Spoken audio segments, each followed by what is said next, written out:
Oke, kita akan membahas Yesus Kristus dalam Injil Markus. Jadi Injil Markus itu kita perlu lihat dulu fakta-fakta yang akan membantu kita memahami isi dari Injil Markus. Ini juga bisa jadi pelajaran teman-teman buat teman-teman yang mungkin punya kesempatan memimpin suatu persekutuan atau mau belajar tentang Injil. Teman-teman bisa belajar dari tema bulan ini tentang introduksi atau pengantar atau latar belakang dari masing-masing kitab Injil. Jadi kesempatan ini biarlah teman-teman juga bisa pelajari bersama-sama. Kita bisa bersama-sama pelajari tentang Injil masing-masing Injil maksudnya. Sekarang kita belajar tentang Injil Markus, pengantarnya seperti apa, latar belakangnya seperti apa. Kita lihat. Nah, kita lihat ya, Injil Markus.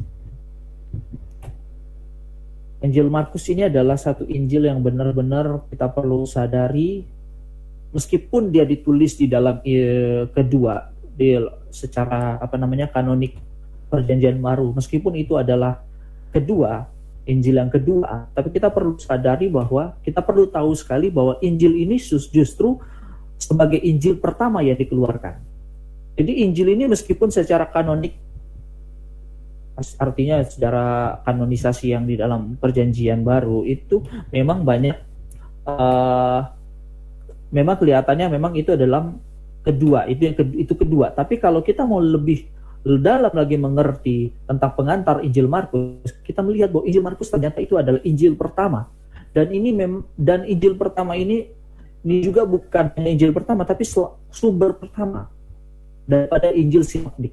Jadi kita kalau mau belajar tentang Injil, kitab-kitab Injil, kita pasti akan menemukan istilah namanya Synoptic Gospel atau Injil sinoptik, yaitu Injil Matius, Markus, Lukas.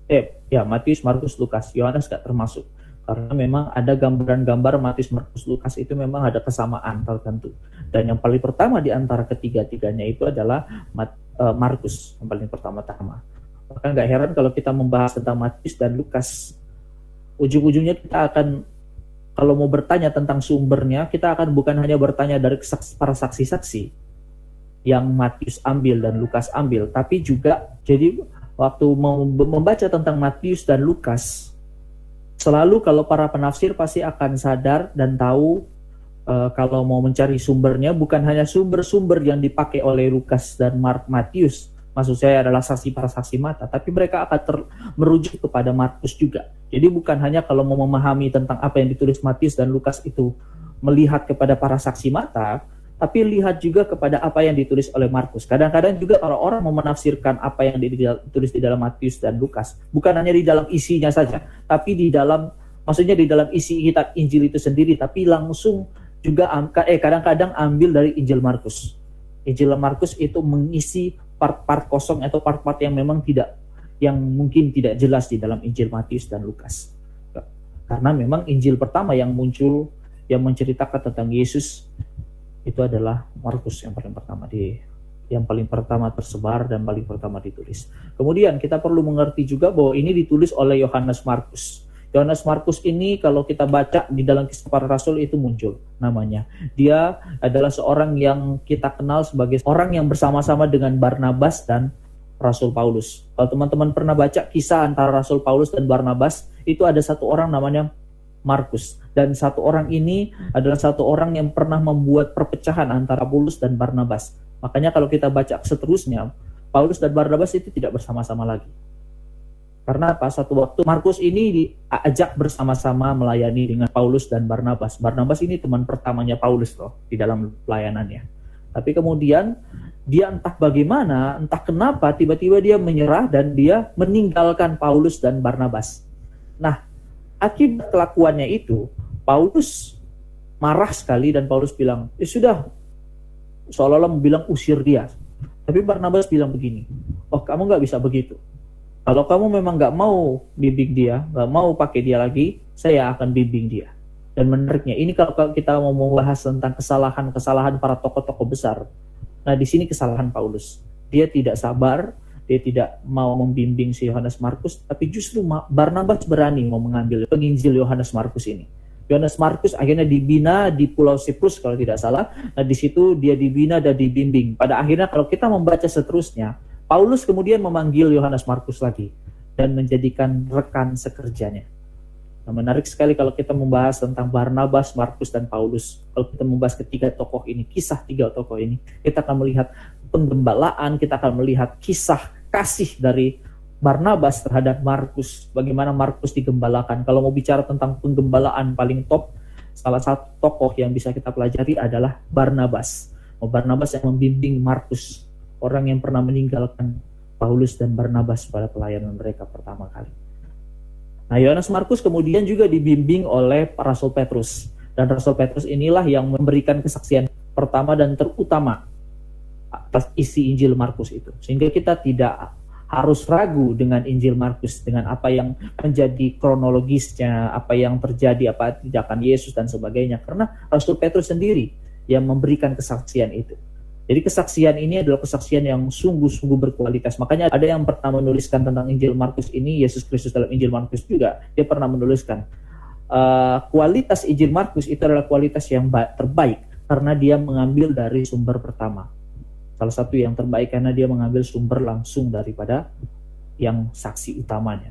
Ini memang luar biasa karena dia ambil dari Rasul Petrus yang termasuk dari satu dari antara tiga yang paling terdekat dari murid-murid Yesus. Kan kita tahu ada 12 murid, tapi hanya 3 yang paling dekat, yang paling sering dekat dengan Yesus. Yaitu Petrus, Yakobus, dan Yohanes. Jadi kalau di antara Injil sinoptis, Markus itu cukup berkualitas lah. Nah, itu perlu dimengerti dulu. Jadi, bukti dari 1 Petrus 5 ayat 13 ini adalah ayat yang menunjukkan bahwa Rasul Petrus dan Markus itu punya hubungan. Nah, kita juga harus mengetahui bahwa Injil Markus itu ditulis untuk orang-orang non-Yahudi. Jadi orang-orang non-Yahudi itu tentunya tidak memahami tentang Yahudian itu. Maka memang banyak sekali di dalam Injil Markus, seringkali di Injil Markus hanya menunjukkan aktivitas-aktivitas, tapi kurang menunjukkan apa yang menjadi istilah-istilah perjanjian lama. Kurang. Karena memang Markus tahu, dan Markus memang sudah menargetkan orang yang membaca ini, meskipun mungkin ada orang-orang yang Yahudi, tapi dia paling menargetkan kepada orang non-Yahudi, orang-orang Kristen Romawi, bahkan beberapa orang penafsir mengatakan orang-orang Kristen Romawi yang tersiksa pada saat itu. Karena memang saat itu kan memang Markus menulis itu pada zaman Petrus masih hidup, dan Petrus waktu zamannya Petrus itu kaisar-kaisar Roma itu kejam-kejam terhadap orang Kristen. Sebenarnya kekejaman pada orang Kristen itu dimulai sejak kisahnya Nero. Kekejaman yang paling kejam itu dari Nero. Karena Nero suatu waktu dia membakar kota Roma. Kemudian dia salahkan kebakaran itu dia tuduhkan kepada orang-orang Kristen, dan orang-orang Kristen akhirnya dibawa oleh orang-orang Roma, dihakimi dan dibunuh, dibakar, ada yang dijadikan lilin jalan, lilin lorong, banyak sekali. Dan zaman-zaman itu memang keras sekali. Dan Markus pada saat itu ada di dalam masa-masa seperti itu. Dia mau memberikan gambaran tentang siapa Yesus Kristus kepada orang-orang Kristen Roma. Dan makanya banyak sekali dia tidak banyak merefer kepada istilah-istilah. Dia tidak pernah merujuk kepada perjanjian lama dan ayat ATL. Dan kita juga harus tahu bahwa Injil Markus ini kebanyakan dibuat di dalam bentuk narasi. Sehingga kita akan melihat itu memang benar-benar narasi. Kisah-kisah cerita, semacam cerita, tapi memiliki syarat makna. Nah, ini yang penting. Teman-teman, kita harus mengerti bahwa ini adalah memang satu cerita. Beda dengan Injil Lukas. Memang banyak cerita, tapi mereka punya pemilihan-pemilihan cerita. Mereka punya pemilihan-pemilihan khusus dan pemilihan-pemilihan kata, dan memang benar-benar memiliki satu gaya sastra yang unik dari Matius dan Lukas. Dibandingkan dengan Markus tidak memiliki semua hal-hal seperti itu. Markus hanya mau supaya orang tahu cerita tentang Yesus, tapi memang syarat makna. Dia sama-sama pilih, tapi memiliki syarat makna yang benar-benar mau menunjukkan apa yang Markus mau orang tahu tentang Yesus Kristus. Matius dan Lukas juga sama, tapi yang lebih kompleks itu Matius dan Lukas dibandingkan Markus.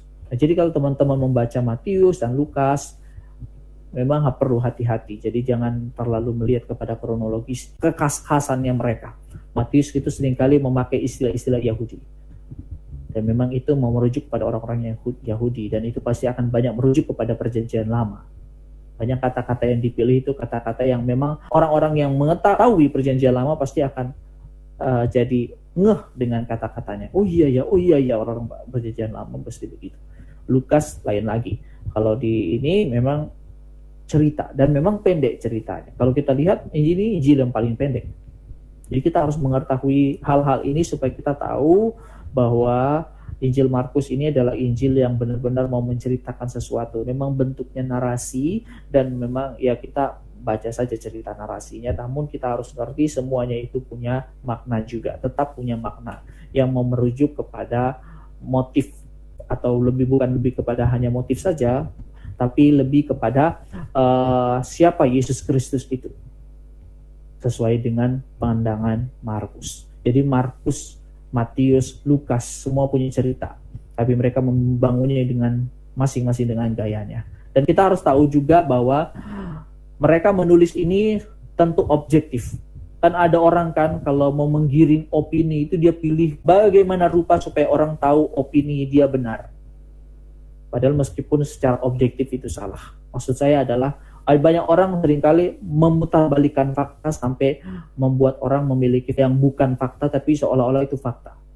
Tapi kalau Injil Matius, Markus, Lukas, mereka memang merancangkan cerita-cerita, tapi mereka tidak memutarbalikkan fakta. Mereka paparkan fakta sedemikian rupa sampai orang lihat sendiri, dan orang mengerti, orang sadar Yesus Kristus itu begini, dan itu secara objektif.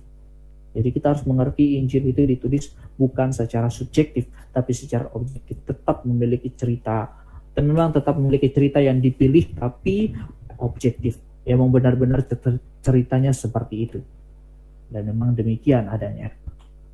Lalu apa yang menjadi motif Markus? Ada dua sebenarnya, saya mau tekankan ada dua, tapi kita ambil lihat satu-satu. Pertama kita lihat bahwa Markus itu menunjukkan kristologinya Yesus Kristus sebagai anak Allah.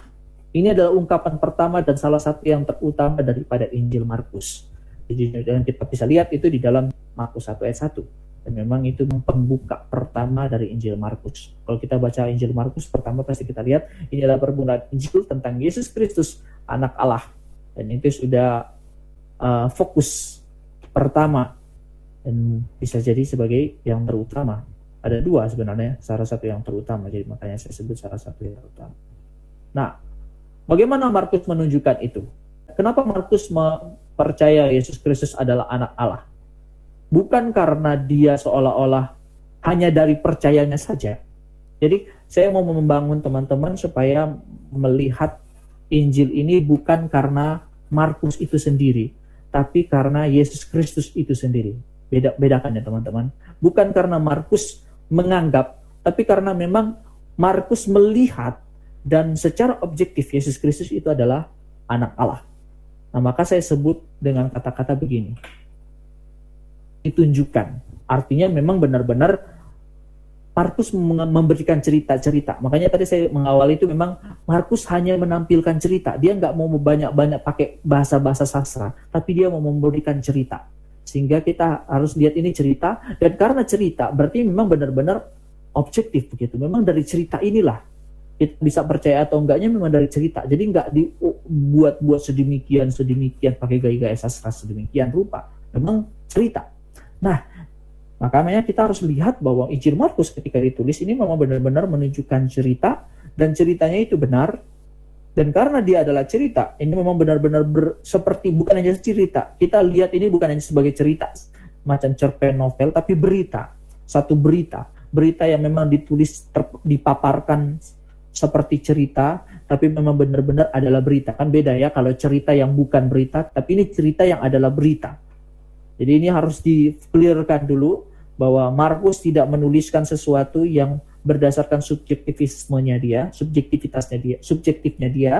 tapi benar-benar secara objektif. Maka saya memilih kata ditunjukkan.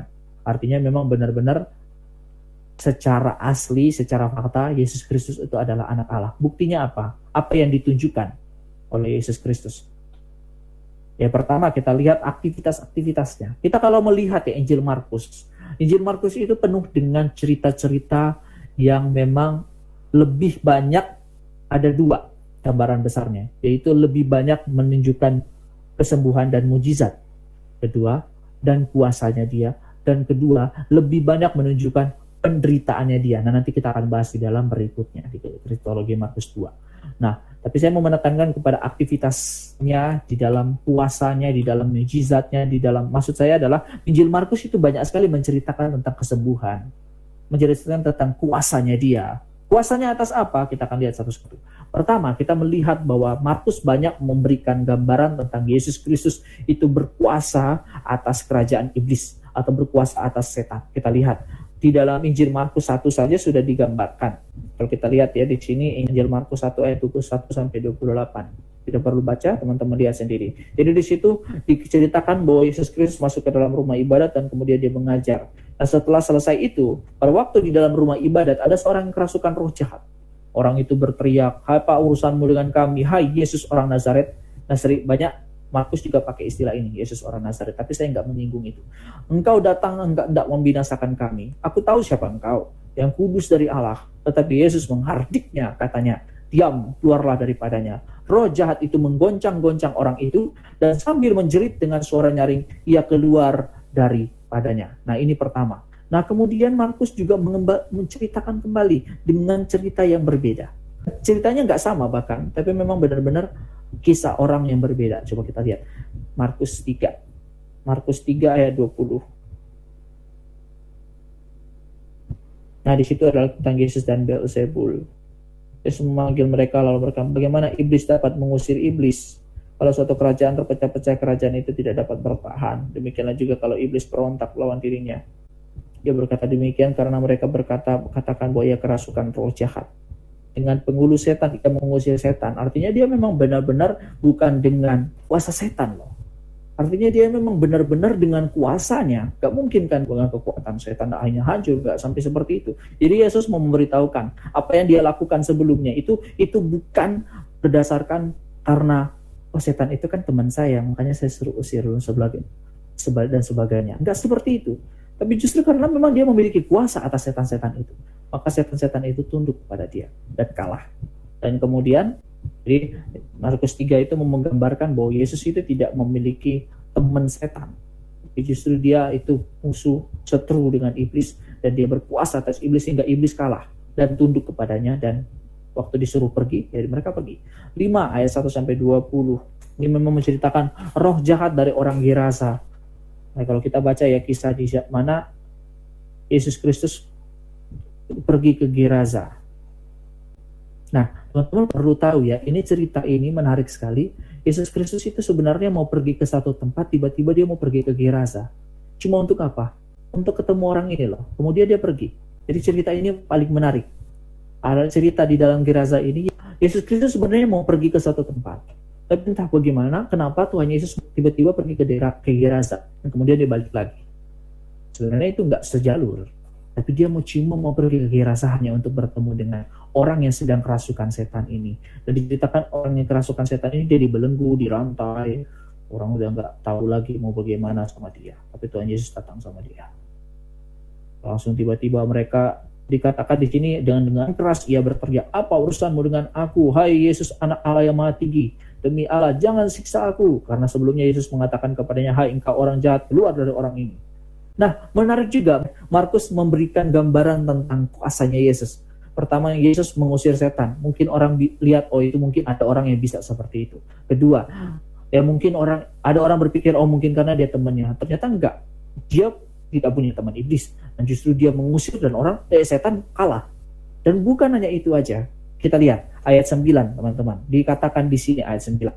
Kemudian ia bertanya kepada orang itu, "Siapa namamu?" Jawabnya, menarik. "Namaku Legion, karena kami banyak." Istilah legion banyak kali ditafsirkan sebagai 1000 kadang-kadang. Ribuan setan, ribuan iblis, banyak orang menafsirkan demikian. Nah, jadi ini benar-benar ada ribuan iblis bersama-sama dengan satu orang yang kerasukan ini. Nah, menariknya, kenapa diceritakan ini? Kenapa harus dikatakan legion? Kenapa harus dikisahkan bahwa mereka itu banyak? Karena mau menunjukkan apa? Menunjukkan betapa Tuhan Yesus sanggup untuk mengusir ribu-ribu setan. Dia sanggup mengusir beribu-ribu kuasa jahat. Dia sanggup untuk mengusir beribu-ribu kuasa kegelapan. Maka ini menjadi satu kelegaan buat kita. Kalau kita melihat siapa Yesus Kristus, itu menjadi satu kelegaan. Ketika kita ada lagi sendirian, ketika kita mungkin sedang di dalam tempat yang mungkin agak angker, Ya, saya sih nggak menyarankan kita menjadi orang yang karena ikut sama-sama Yesus kita pergi ke tempat-tempat angker, mau saya terkenal lama-lama kan, saya usir setan-setan yang ada di tempat-tempat itu. Tuhan Yesus juga pernah sebenarnya memberikan peringatan kepada orang-orang yang mengusir setan. Dia bilang, ada setan-setan tertentu yang memang kalau mau diusir itu perlu doa dan puasa. Ada setan-setan yang sulit untuk diusir. Kecuali sama Tuhan Yesus usir ya usir, pergi mereka. Tapi kalau sama orang-orang, ada memang Tuhan Yesus kasih kuasa langsung usir, selesai. Tapi ada yang memang benar-benar perlu pergumulan menghadapi mereka. Tapi setidak-tidaknya kita perlu mengerti bahwa ketika iblis mengganggu kita nggak ganggu-ganggu mereka tentunya. Maksud saya adalah kita nggak pergi ke tempat angker, kita nggak ke rumah angker, tapi kita tiba-tiba kita berada di satu rumah atau di satu kamar yang mungkin agak kelihatan angker. Kita nggak bermaksud ada keangkeran tertentu di sana. Nah, jadi waktu kita ke sana, waktu kita ada di sana, kita perlu sadari bahwa kalau kita percaya sama Yesus Kristus, sudah barang tentu kita selalu harusnya tidak takut kepada mereka, tidak takut kepada kuasa-kuasa kegelapan. Teman-teman, ini saya sedikit sharing ya teman-teman. Saya belakangan ini entah kenapa ya, dulu memang saya agak-agak penakut. Tapi nggak penakut amat, karena saya dulu juga waktu di kampung saya pernah tinggal di rumah ya yang sampai sekarang masih ada rumah saya ini yang di kampung. Itu memang di belakangnya sekarang sudah berubah. Dulu waktu saya pertama kali datang ke sana itu masih ditinggali oleh tante saya, oma saya waktu itu agak angker di belakang situ. Itu agak hutan dan di situ ada kebun hutan, cabutan benarnya, tapi di belakangnya ada rumah-rumah juga. Terus ada satu ruangan tempat PAB. Itu agak gelap sekali kalau nggak ada lampu. Lampu pernah kadang-kadang ada lampu, tapi tiba-tiba mati dan sebagainya. Di situ saya jam 2 malam, jam 3 malam, saya masih tidak berani. Tapi ada kalanya memang ada ketakutan tertentu. Tapi Tuhan izinkan ya ketika saya mengenal ini. Dan menarik, saya juga diizinkan Tuhan menonton satu film namanya Insidious. Insidious atau, kalau nggak salah Insidious, kalau nggak salah, atau Conjuring, saya lupa. Di antara dua itu. Di mana satu perempuan, dia memang seorang paranormal yang sering mengusir setan-setan di satu rumah. Suatu waktu dia bertemu dengan satu iblis yang memang mau menghantui dia. Satu iblis yang memakai gaun nenek-nenek, gambar mukanya nenek-nenek, terus mau cekik dia. Tapi dia berhasil kalahin. Nah bayangin aja ya, orang yang nggak punya Yesus seperti itu. Ini memang digambarkan dia memakai in the name of Jesus. Dia nggak memakai itu. Dia memang murni seorang paranormal. Dia menggunakan kekuatan paranormalnya. Nah, orang yang tidak punya Yesus saja, dia sanggup untuk mengusir setan itu. Dan setan itu kalau di dalam film itu, kabarnya itu memang filmnya nyata. Orangnya ada, orang yang mengalami itu memang pernah ada. Dan dia waktu usir, dia kalahin, kepental itu setan itu. Maksud saya adalah, orang yang punya kekuatan paranormal saja, yang tidak punya Yesus, dia sanggup untuk mengalahkan setan itu. Masakan kita yang sudah punya Yesus, yang percaya kepada Yesus Kristus, kita kalah. Kita menjadi orang yang kecut, kita ciut ketika berhadapan dengan iblis. Nah, waktu saya percaya pertama kali sudah mulai punya keberanian seperti itu, entah mengapa satu waktu Tuhan izinkan saya mengalami masa-masa di mana orang sering bilang sih ketindisan. Memang ada masanya, memang orang ketindisan nggak selamanya itu setan, tapi entah bagaimana saya nggak tahu ini benar atau enggaknya ya, tapi ini yang saya alami. Berapa kali saya mengalami ketindisan, bukan hanya ketindisan sih, beberapa kali bukan hanya ketindisan, tapi di dalam mimpi. Dalam mimpi saya benar-benar berhadapan. Seolah-olah saya ada di dalam kamar, saya bangun di dalam kamar, tapi sebenarnya saya nggak bangun, saya ada di dalam, saya masih dalam rasa tidur. Tapi saya melihat di samping saya. Ini saya sampai sekarang saya tidurnya. Sekarang saya dalam satu semester ini sudah 1,5 tahun, sudah 1 tahun saya tidur sendirian. Baru setengah tahun ini saya tidur sendirian. Satu waktu saya ada di masa di mana saya mau ceritakan sedikit. Ada di masa saya lagi tidur dan saya masih ingat posisi saya memang lagi dalam keadaan tidur, tapi saya sadar ada iblis yang mencoba itu. Ini saya sedikit kesaksian. Ini ada kesaksian keluarga juga. Di mana waktu saya tidur, setelah saya tidur kan saya lihat ada satu roh begitu. Saya nggak bisa lihat orang rohnya seperti apa, tapi saya tahu ada roh di situ. Sampai bawaan saya adalah apa?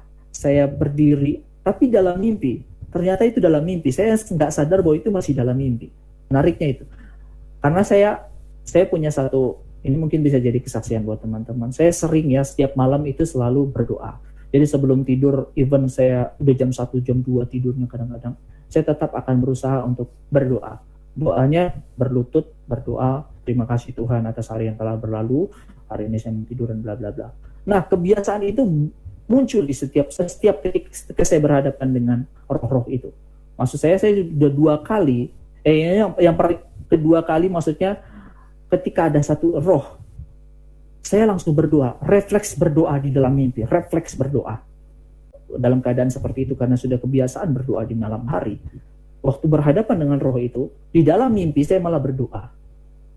Karena saya punya keyakinan, paranormal saja bisa. Kenapa orang yang bersama dengan Yesus tidak bisa? Artinya adalah, kalau kita memang memiliki Yesus, kita tahu, Yesus itu berkuasa atas kerajaan iblis. Jadi ini memang satu, ini saya mengumumkan ini, sebelum saya juga mau saksikan, bahwa setelah saya usir itu di dalam doa, dalam mimpi sebenarnya, kemudian saya bangun memang udah pagi-pagi. Saya pikir itu benar-benar saya nyata, ada di dalam keadaan benar-benar saya pikir saya bangun, ternyata saya lagi mimpi, dan pagi-pagi saya lihat WA dan saya dapat video dari mama saya. Di situ ada mama saya kirim, nggak biasanya mama kirim video rohani, lagunya ada satu lirik menarik. Tuhan dia sedang melindungi. Nah itu satu hal.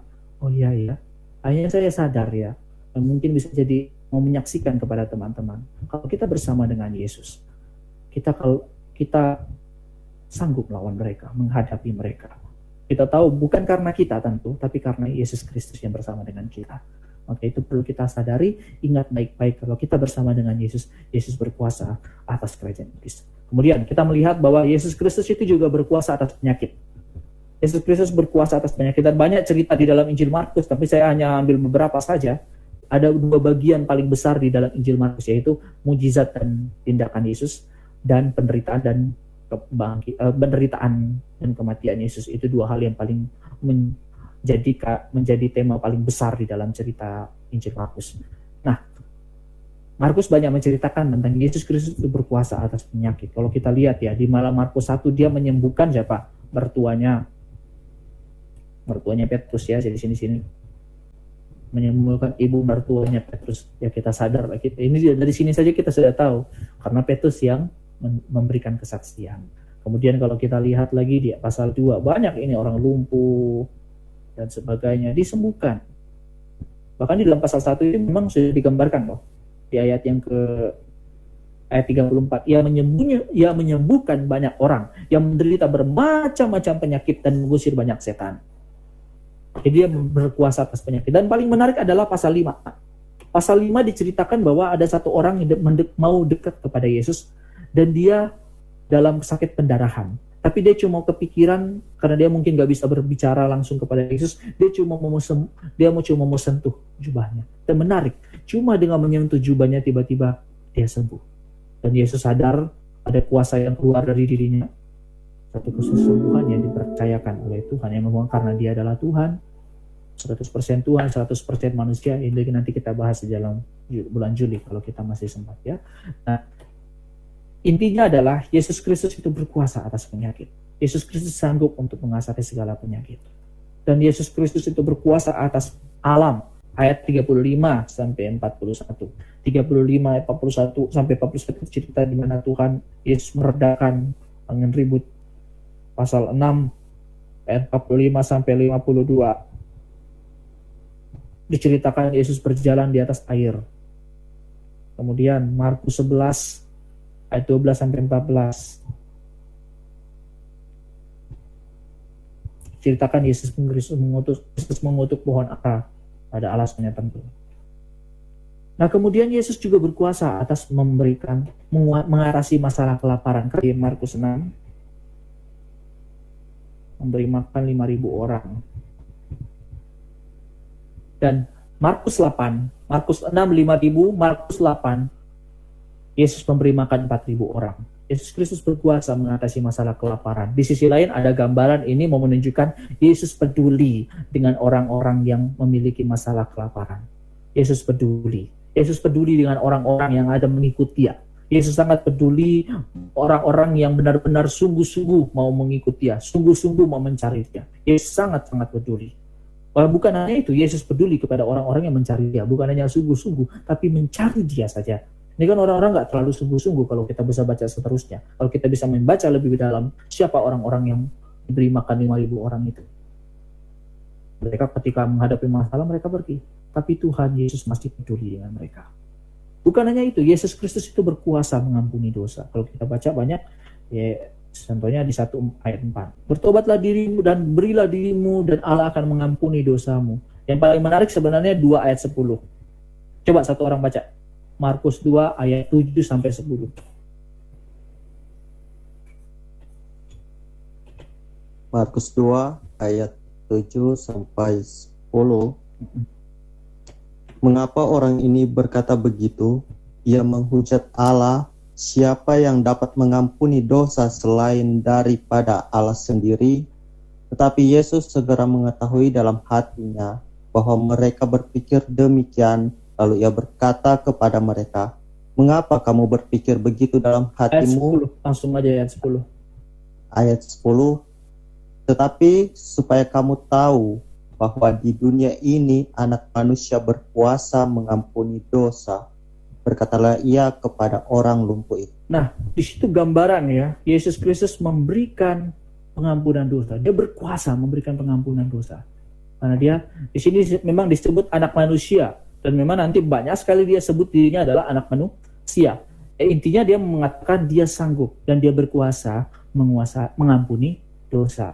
Nah, dari aktivitas-aktivitas ini sendiri kita lihat betapa dia memiliki kuasa, betapa dia memang memiliki satu hal-hal yang tidak dimiliki oleh orang-orang lain, yang tidak dimiliki oleh manusia manapun, yang hanya dimiliki kecuali itu memang benar-benar dia adalah Allah.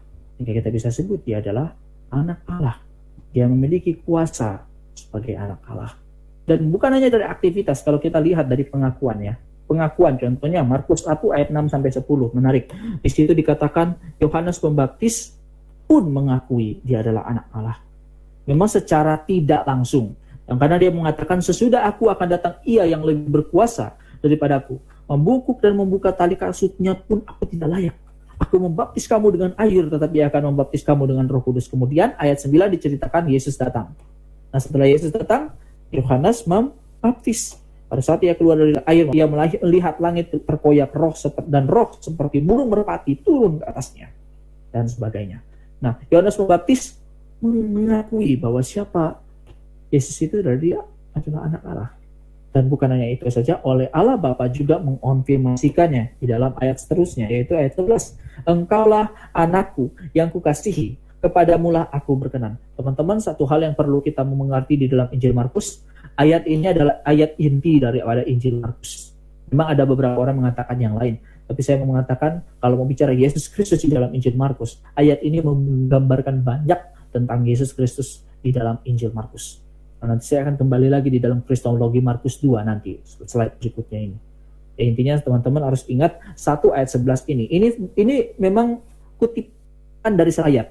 Ya, nanti kita akan baca nanti di berikutnya. Ini adalah kutipan dari Yesaya 42 ayat 1. Memang juga dari Mazmur 2 juga, tapi saya lebih merujuk pada Yesaya 42-nya.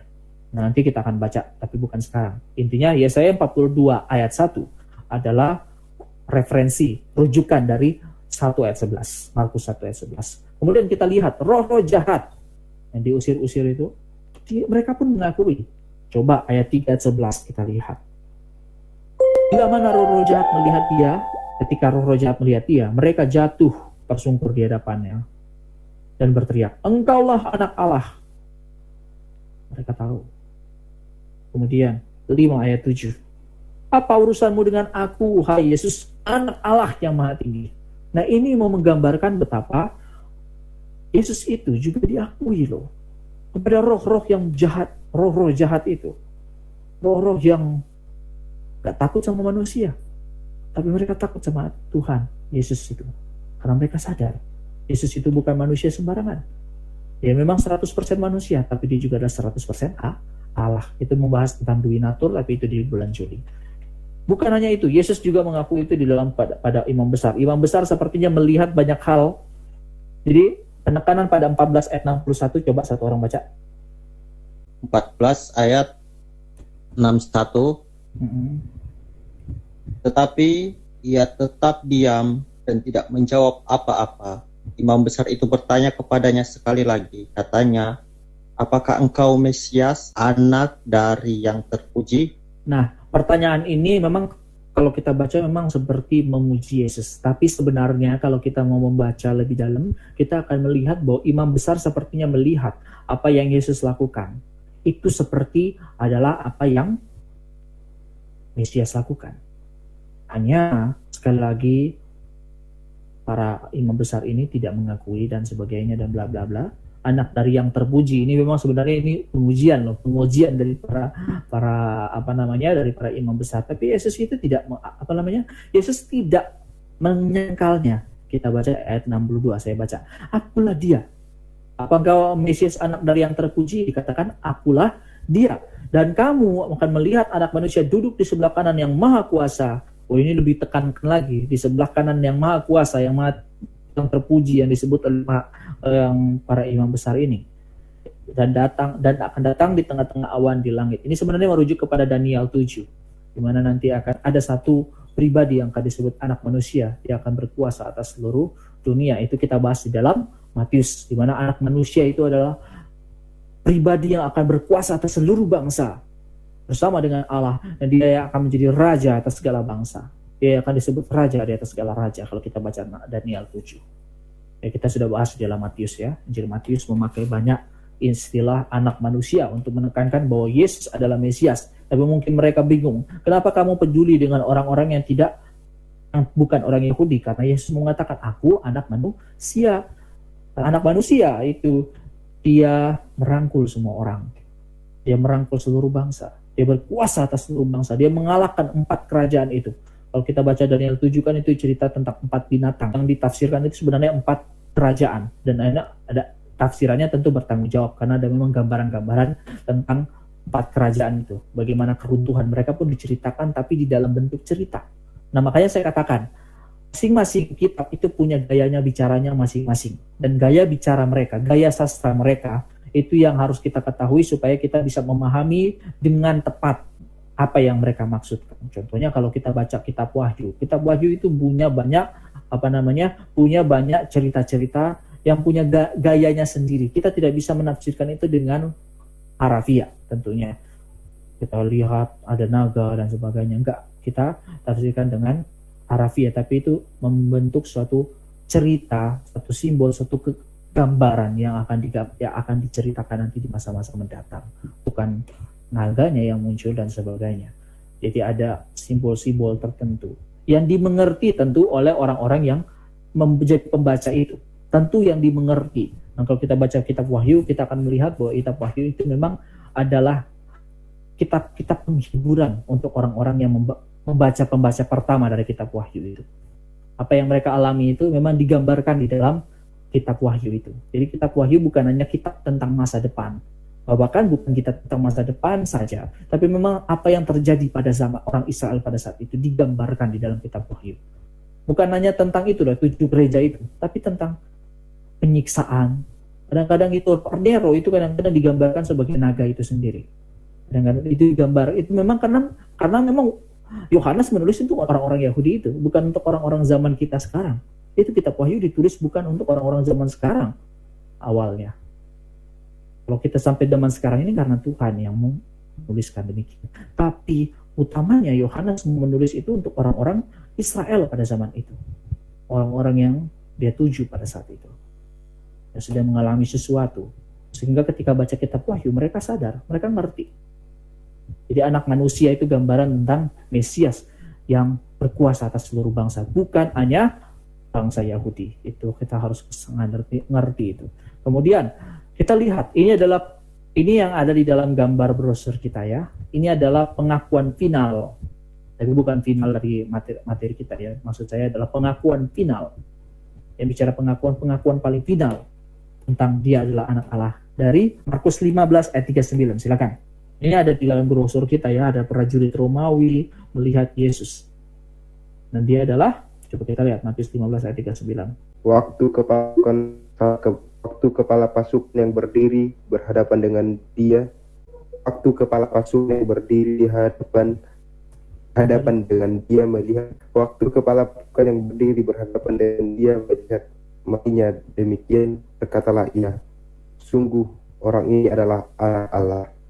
Nah, itu dia mau menyebut, ini menggambarkan betapa orang Romawi sekalipun mengakui dia adalah anak Allah ketika setelah menderita. Ini memang digambarkan, ini adalah kepala pasukan ini adalah seorang yang dikabarkan adalah yang menusuk lambung Yesus dan memastikan Yesus itu mati atau tidaknya waktu saat disalib itu kan.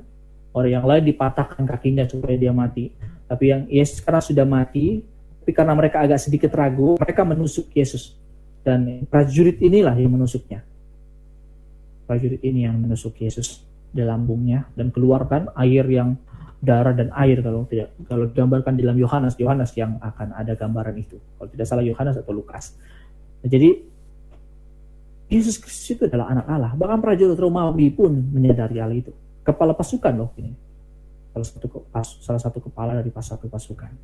Nah, benar-benar ini menunjukkan betapa, pertama, ini merujuk kepada orang-orang Romawi, supaya orang Romawi sadar juga. Ada loh prajurit Romawi yang mengakui loh, kepala pasukan loh. Setelah dia menusuk lambung Yesus, dia dicelikan.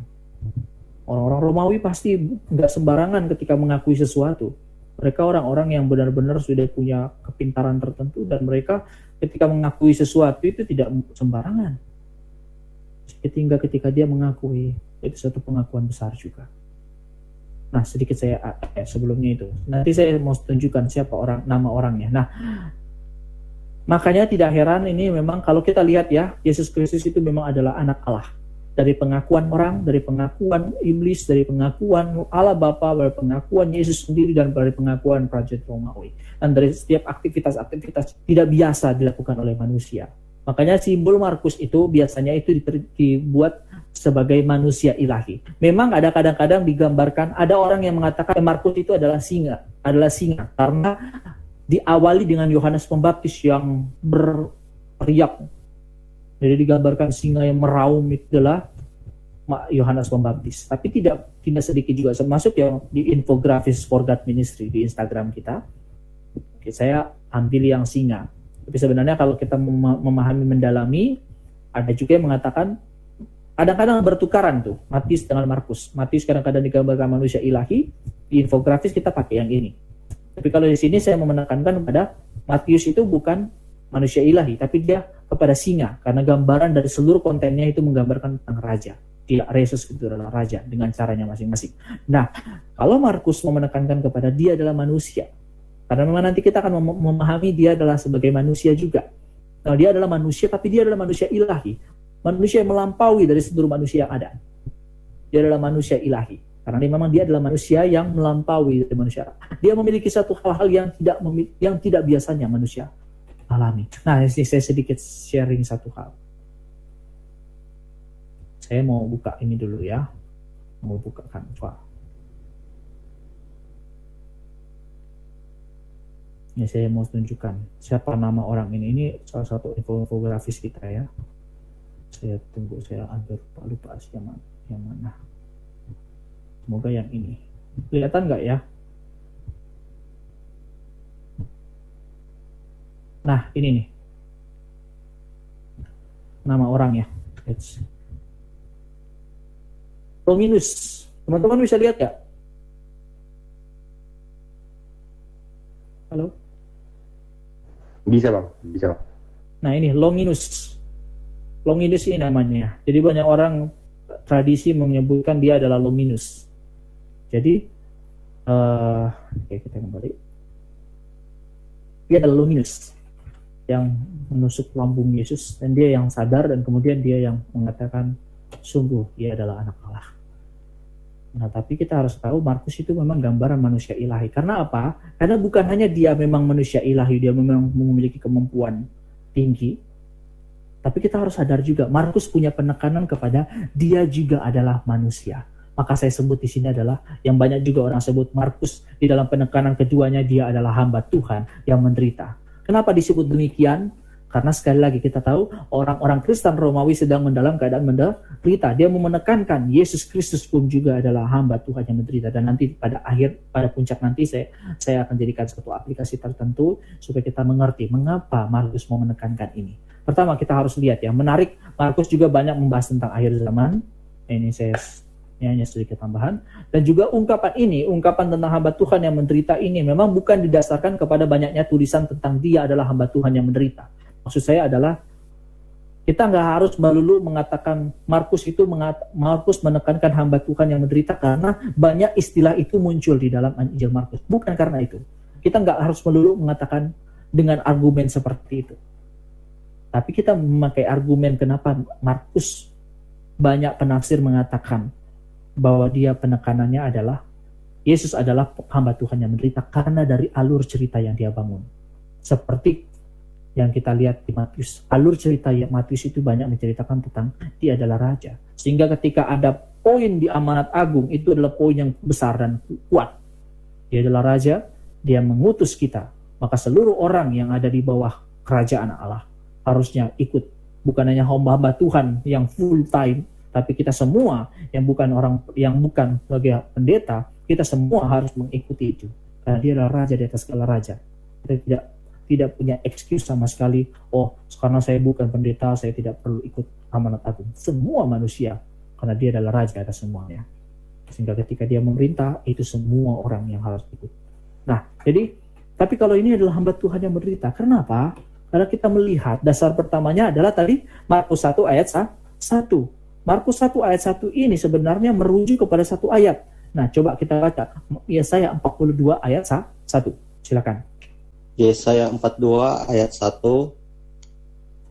Lihat, itu hambaku yang kupegang, orang pilihanku yang kepadanya aku berkenan. Aku telah menaruh rohku ke atasnya supaya ia menyatakan hukum kepada bangsa-bangsa. Nah, menarik sekali ya, teman sekalian. Lihat, itu hambaku yang kupegang, orang pilihanku yang kepadanya aku berkenan. Ini sebenarnya ada juga sebenarnya ini kutipan dari maksud saya adalah ayat selain Yesaya 42 ayat 1, Markus 1 ayat 11 itu merujuk kepada Mazmur 2. Tapi saya nggak ambil itu. Mazmur 2-nya itu ada di, tunggu saya lihat ya. Itu ada di Mazmur 2 ayat 7. Dikatakan, aku mau menceritakan tentang ketetapan Tuhan. Ia berkata, anakku engkau telah kuperanakan pada hari ini. Namun saya mau menekankan kepada Yesaya 42 ayat 1. Nah, di situ ditegaskan, dia adalah yang kepadanya aku berkenan. Ini sama kan dengan Markus 1 ayat 11. Engkau adalah anakku yang kukasihi, kepadamulah aku berkenan. Kalau orang perjanjian lama baca ini, memang nggak banyak orang Yahudi yang dia targetkan. Tapi menariknya adalah Markus tetap mau memakai ayat itu, mau merujuk kepada satu ayat, yang dimana di dalam satu ayat itu ada satu ungkapan lagi.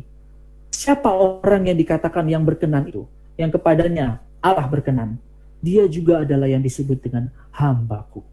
Dia adalah hambaku. Dan itu akan banyak sekali. Markus di dalam pengertian itu, Markus akan banyak menggambarkan Yesus Kristus itu juga adalah seorang hamba. Meskipun dia adalah raja, meskipun dia adalah anak Allah, kita harus melihat dia juga adalah hamba Tuhan. Maka kita melihat Yesus juga mengakui itu di dalam Markus 10 ayat 45. Silakan satu orang baca. Ini salah satu ayat yang memang juga ayat penting di dalam Injil Markus. Silakan.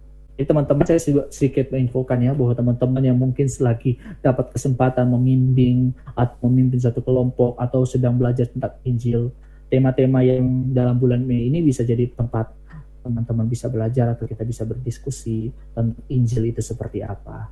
Teman-teman bisa belajar di sini. Saya sedikit infokan Injil Markus, salah satu pentingnya adalah 10 ayat 45. Silakan. Markus 10 ayat 45. Karena anak manusia juga datang bukan untuk dilayani, melainkan untuk melayani dan untuk memberikan nyawanya menjadi tebusan bagi banyak orang. Nah, menarik sekali. Yesus memakai istilah anak manusia.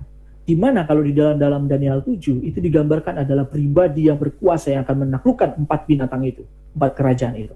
Tapi dikatakan anak manusia juga datang bukan untuk dilayani. melainkan untuk melayani. Ini gambaran yang menarik sekali. Yesus itu meskipun dia adalah anak Allah, dia memang berkuasa, dia memiliki kuasa, bahkan jubahnya yang dia pakai itu pun bisa mengaliri kuasanya. Yang sekali orang pegang sembuh, tapi dia juga adalah hamba.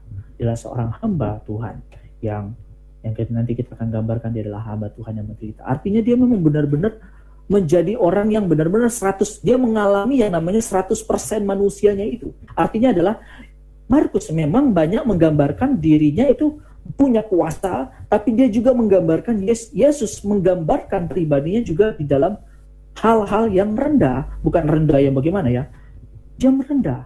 Makanya banyak sekali kita lihat di dalam Injil Markus itu menggambarkan sering Yesus itu adalah dalam kemanusiaan. Yesus itu juga adalah manusia. Kemanusiaannya yang kental itu banyak sekali digambarkan. Kalau kita bisa lihat, banyak Injil Markus itu mengungkapkan emosi-emosi Yesus Kristus itu sendiri. Apa yang pernah dialami, apa yang pernah dirasakan oleh manusia, Yesus pun mengalaminya. Coba kita lihat emosinya.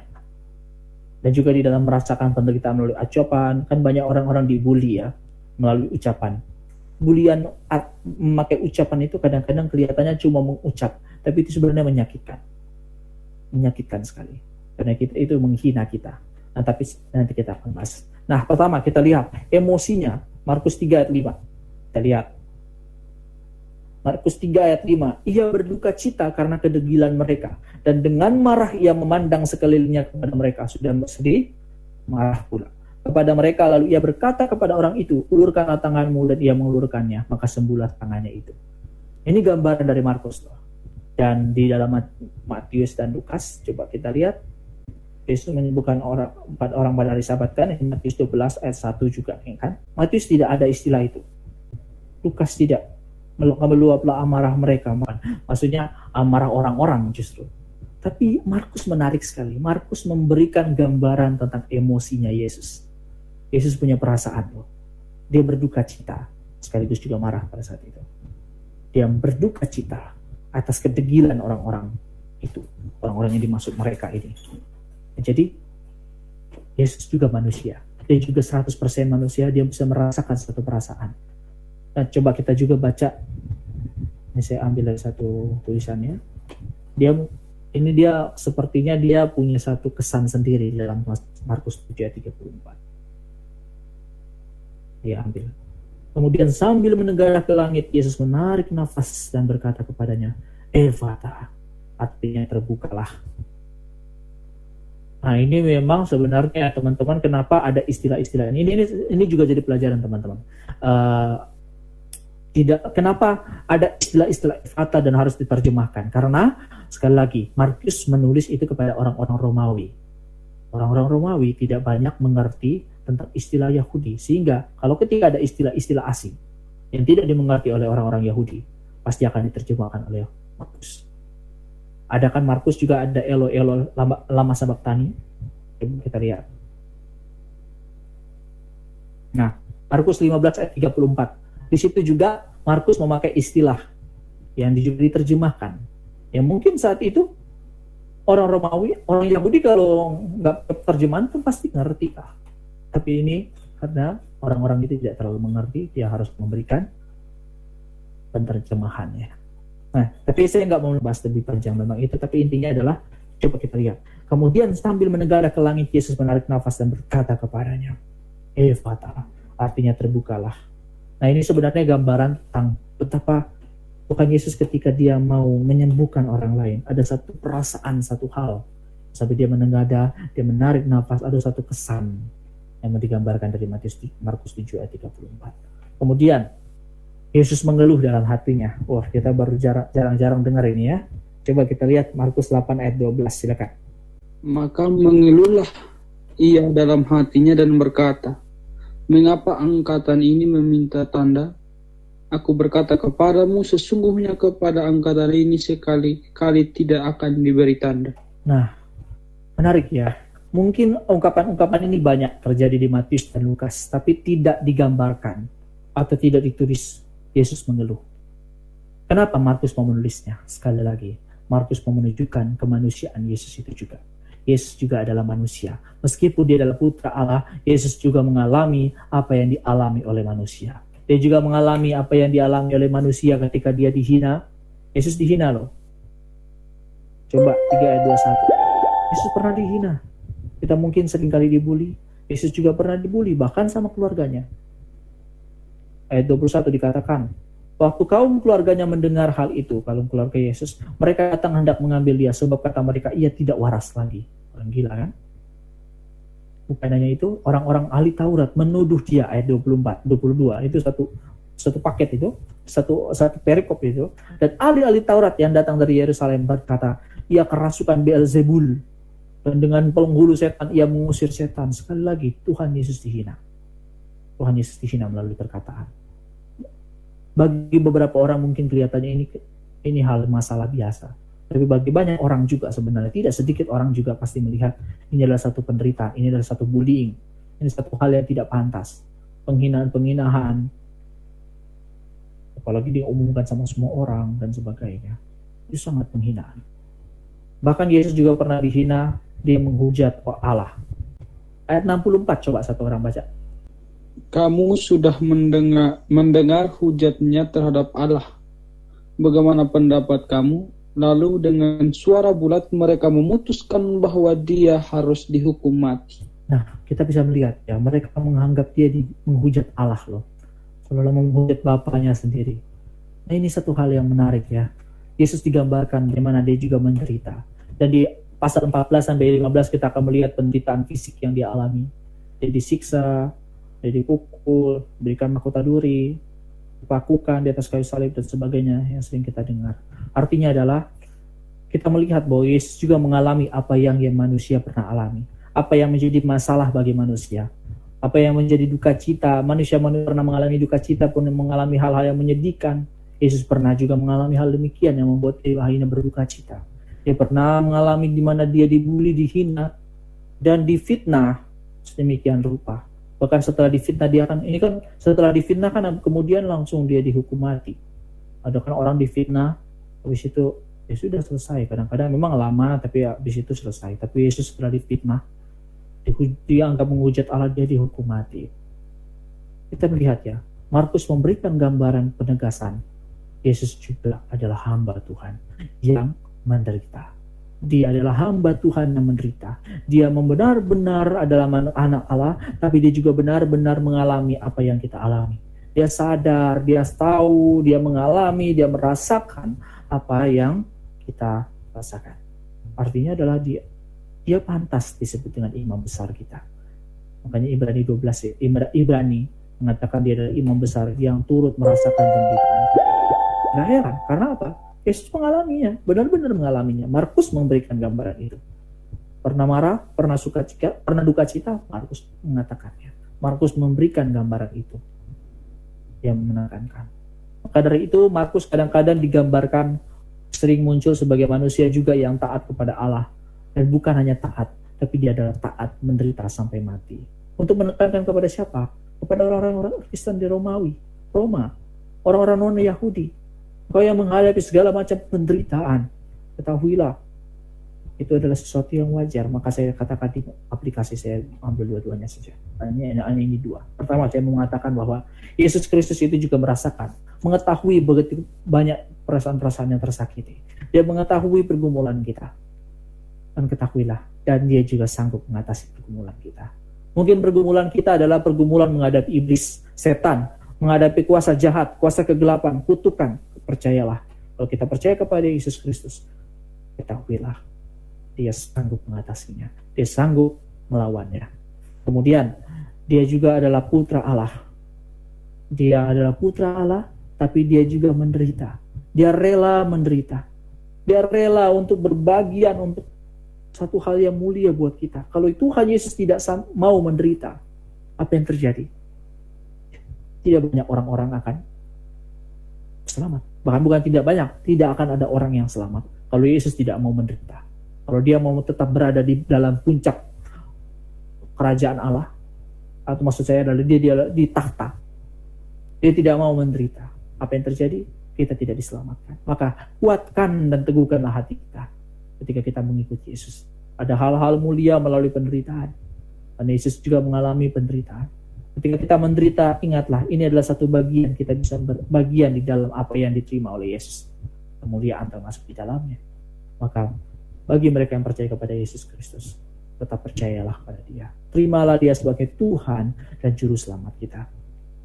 Terimalah Dia sebagai Tuhan dan Juru Selamat secara pribadi. Yesus mengetahui engkau. Yesus Kristus mengenal engkau. Dia tahu pergumulan terbesarmu adalah dosa. Dan Dia melakukan penebusan. Dia tahu bahwa engkau tidak bisa menyelamatkan diri dari dosa. Maka Dia rela menderita, menggantikan kita. Dia dihukum, mati di atas kayu salib, menebus dosa kita. Dan itu gambaran kasihnya Dia. Mungkin teman-teman sekarang mengalami masa-masa di mana teman-teman ada dalam masalah yang berat.